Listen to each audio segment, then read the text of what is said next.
Ndiaye Fatou Baye Fall Kour ndeysaan Ndiaye Pape Général ak Modou Sarr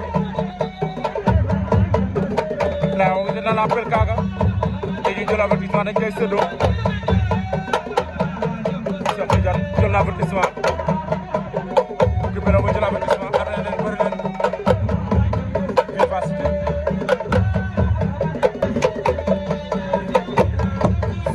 Cheikh Tidiane occupé na Cheikh gët na ko sànq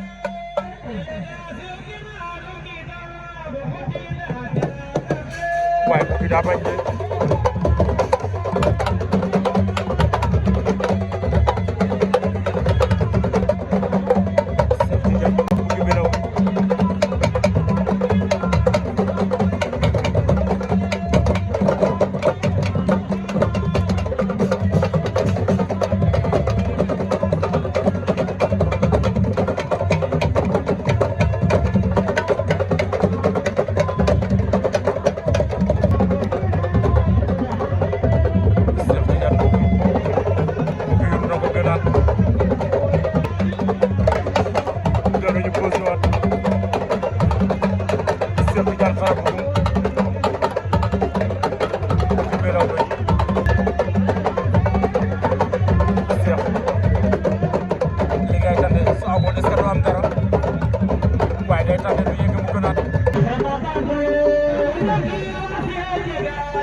Aliou Sara wajum dulu kodum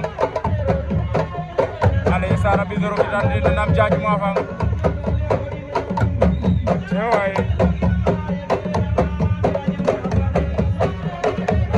berau Cheikh Tidiane frappe